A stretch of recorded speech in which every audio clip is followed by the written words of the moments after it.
Iran is warning that it will exceed its uranium stockpile limit under the 2015 nuclear accord in the next 10 days. The country's Atomic Energy Agency also says that it will step up uranium enrichment to near weapons-grade levels. Today's announcement is aimed at putting more pressure on European countries to compensate Iran for U.S. sanctions.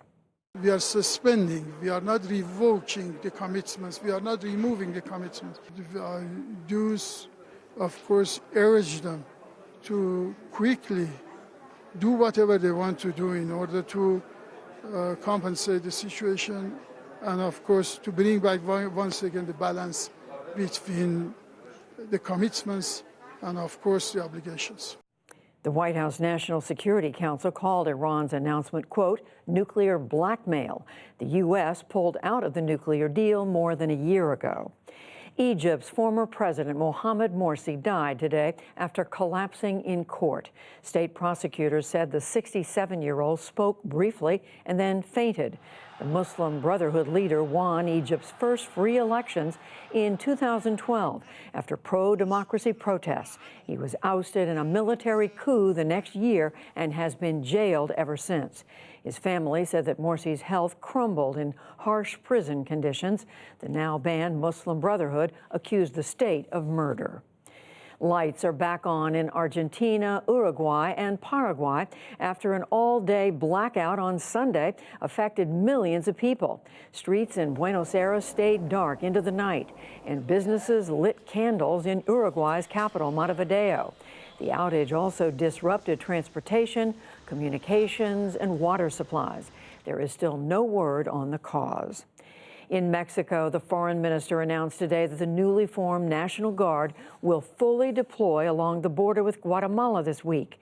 Mexico pledged to deploy 6,000 troops to stem the surge of Central American migrants after President Trump threatened tariffs. The founder of Chinese tech giant Huawei conceded today that U.S. sanctions are taking a major toll on revenues.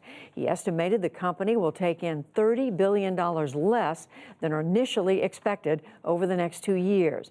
Huawei's overseas cell phone sales are also expected to drop by 40%. We did not, in our initial assessment, expect it to be this serious. We had made our preparations, just like an old airplane. We had only protected our heart and our fuel tank. We did not protect the other necessary components. So in the next 2 years, the company will suffer a setback. The U.S. has banned most American companies' transactions with Huawei over fears that it will help Beijing spy on other nations. In Toronto, shooting broke out during a victory parade today for the NBA champion Toronto Raptors. The gunfire briefly touched off a panic at the back of an estimated crowd of 2 million. Ceremonies stopped for a moment and then resumed. 2 people were wounded and 2 people arrested. The U.S. Supreme Court today threw out a judgment against an Oregon bakery that refused to make a wedding cake for a same-sex couple. But the court sidestepped issuing a major decision. Instead, it ordered state judges to review the case again. Separately, the justices upheld trying defendants for the same crime in state and federal courts. It is an exception to the double jeopardy rule with implications for the Russia investigation. That is, anyone pardoned by President Trump on federal charges could still face state charges. The Vatican has formally opened debate on allowing married men to be ordained as priests in remote parts of the Amazon. The proposal came in a working document for a meeting of South American bishops. It would mark a historic shift to address the region's clergy shortage. The document also called for more indigenous women in church leadership roles. On Wall Street today, stocks managed modest gains. The Dow Jones Industrial Average was up almost 23 points to close at 26,112. The Nasdaq rose 48 points, and the S&P 500 added 2. And heiress and designer Gloria Vanderbilt died today in New York of stomach cancer. She was the great-great-granddaughter of railroad and shipping magnate Cornelius Vanderbilt and the mother of Anderson Cooper, the CNN anchor who announced her death today.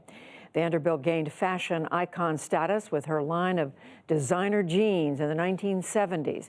She was also a talented painter and psychologist and acted on stage and on television. Gloria Vanderbilt was 95 years old.